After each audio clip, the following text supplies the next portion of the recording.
ഈ ഒരു സ്നാക്സിൻ്റെ റെസിപ്പി ഞാൻ ഇൻസ്റ്റയിൽ കണ്ട് ട്രൈ ചെയ്തതാണ് കേട്ടോ.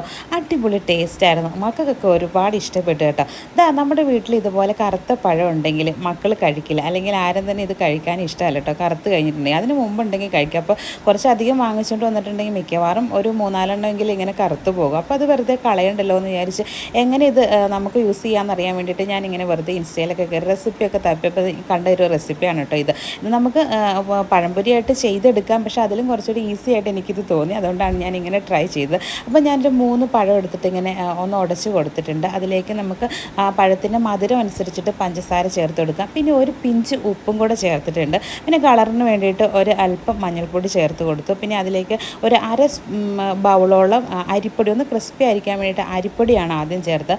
അതിനുശേഷം പിന്നീട് ചേർത്തത് മാവ് ആണ് കേട്ടോ, നമ്മുടെ മൈദാ മാവാണ് ചേർത്തേക്കുന്നത്.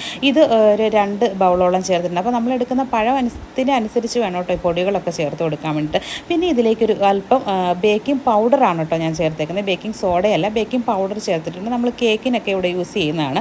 അപ്പോൾ ഇത് ഉപയോഗിക്കാൻ താല്പര്യമില്ലാത്തവർക്ക് അത് സ്കിപ്പ് ചെയ്യാം. ഇത് നമുക്കത് ഈ ഒരു ബാറ്റർ ഒന്ന് റെഡിയാക്കാൻ വേണ്ടിയിട്ട് ഞാനിവിടെ പാലാണ് ചേർത്ത് കൊടുത്തേക്കുന്നത്. അപ്പോൾ ആ പാൽ ഒഴിച്ചിട്ട് ഈ ബാറ്റർ ഒന്ന് നമുക്ക് ലൂസാക്കി എടുക്കണം. ഒരുപാടല്ല, ഒരു മീഡിയം പരുവത്തിലൊന്ന് ലൂസാക്കി എടുക്കണം. അപ്പോൾ ഇതെല്ലാം കൂടെ മിക്സ് ചെയ്തതിന് ശേഷം ഞാനൊരു 15 മിനിറ്റ് അടച്ച് വെച്ച് കഴിഞ്ഞപ്പോൾ നമ്മുടെ ബാറ്റർ ഈ ഒരു പരുവത്തിൽ ചെറുതായിട്ടൊന്ന് പൊങ്ങി ഒരു ഫ്ലഫി ആയിട്ട് കിട്ടിയിട്ടുണ്ട് കേട്ടോ. അപ്പോൾ നമ്മളിങ്ങനെ സ്പൂണിൽ കോരുമ്പോൾ നമുക്ക് സ്മൂത്തായിട്ടത് താഴേക്ക് വീണ ആ ഒരു പരുവം മതി. കണ്ടോ, ഈ ഒരു പരുവത്തിൽ മാവ് നല്ല സ്മൂത്താണെന്ന് കാണുമ്പോൾ തന്നെ മനസ്സിലാകും. അപ്പോൾ അതുപോലെ ഇങ്ങനെ ഒഴിക്കുമ്പോൾ ലൂസായിട്ട് പോകരുത് മാവ് എന്നുള്ളതേ ഉള്ളൂ. നമ്മുടെ ദോശമാവിൻ്റെ പരുവം പോലെ പോവാതെ ആ ഒരു പരുവത്തിലാണ് ഞാൻ ട്രൈ ചെയ്തേക്കണം കേട്ടോ.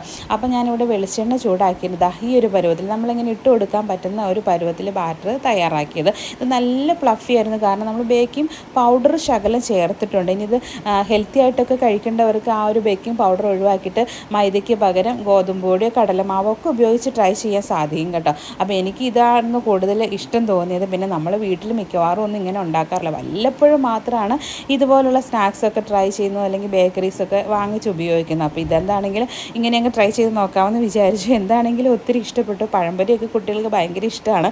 അപ്പോൾ പഴംപൊരി പുറത്തൊന്നും വാങ്ങിക്കേണ്ട, ഇതിപ്പോൾ നമുക്ക് വളരെ പെട്ടെന്ന് നല്ല ടേസ്റ്റി ആയിട്ട് ഉണ്ടാക്കി കൊടുക്കാൻ പറ്റുന്നതുകൊണ്ട് ട്രൈ ചെയ്തതാണ്. എനിക്ക് ഇവിടെ എല്ലാവർക്കും ഇഷ്ടപ്പെട്ടു. നിങ്ങൾക്ക് ഇഷ്ടപ്പെട്ടെങ്കിൽ തീർച്ചയായും കമൻറ്റിലൂടെ അറിയിക്കണേ.